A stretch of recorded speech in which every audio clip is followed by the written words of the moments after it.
Mehdipatnam bus stop కాడ ఆ రోజుల్లో ఇటువైపు గొడుగు పెట్టుకొని రంగురాళ్ళు అమ్ముతూ ఉంటాడు. అప్పుడప్పుడు మైకు పెట్టుకొని, రంగురాళ్ళు సార్, నా దగ్గర రంగురాళ్ళు ఎన్టీ రామారావు గారు కొన్నారు, ఆ రంగురాళ్ళు పెట్టుకున్నారు. ఆయన దిశ తిరిగింది. చెన్నారెడ్డి కొన్నాడు, చెన్నారెడ్డి కొన్నాడు, ఏకంగా ముఖ్యమంత్రి అయ్యాడు. నేదురుమల్లి జనార్దన్ గారు కొన్నాడు, ఆయన స్టార్ తిరిగింది. సార్ మీ స్టార్ కూడా తిరుగుతుంది రండి, నవరత్నాలు రంగుల రాళ్ళు పెట్టుకోండి రండి అంటున్నాడు. మైకులో ఓదర కొడుతున్నాడు. జనమంతా ఇన్ని గొర్రెలు కదా, ఎగబడి ఉంగరాలు కొంటున్నారు. నేను ఎంతసేపు ఆగినా బస్సు రాట్లా, జనమంతా ఖాళీ అయిపోయారు. ఒకళ్ళిద్దరు ఉన్నారు.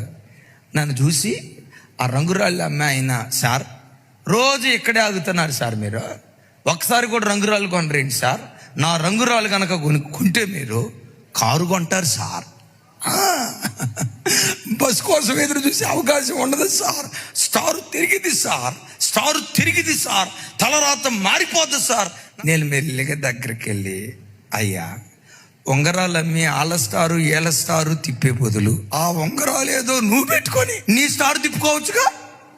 స్టారే తిప్పగలిగే స్థితి ఉంగరాల్లో ఉంటే అవి నువ్వే పెట్టుకుంటే ఈ చెట్టు కింద కూర్చొని, సార్ ఎన్టీ రామారావు సార్ ఎదురు మరి ఈ మాట్లాడాల్సిన అవసరం ఉంది. ఆ ఉంగరాలు నువ్వే పెట్టుకొని నీ స్టార్ నువ్వే తిప్పుకో అన్నా. ఏమన్నాడు తెలుసా? మీరు క్రిస్టియన్సా అన్నాడు. రైట్ రాయల్గా, ఎస్, నేను జీవము కలిగిన దేవుడిని ఆరాధించే ప్రజలు.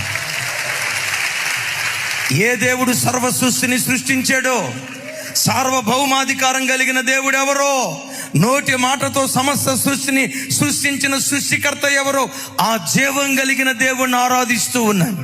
ఏమన్నాడో తెలుసా? కొసమెరుపు ముగింపులో, మీ క్రిస్టియన్స్ ఉన్న చోట నేను అసలు అమ్మను సార్ రంగురాళ్ళు అన్నాడు. ఎందుకయ్యా అన్న, ఎవరు కొనరు సార్.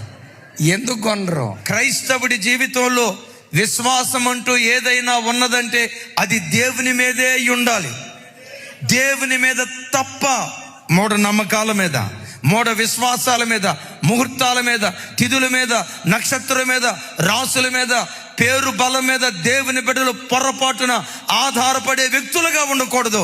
విశ్వాసం ఏదైనా ఉన్నదంటే విశ్వాసమునకు కర్త, దాన్ని కొనసాగించే యేసు మీదే నమ్మి కొంచెం నువ్వు సాగిపోదువుగాక.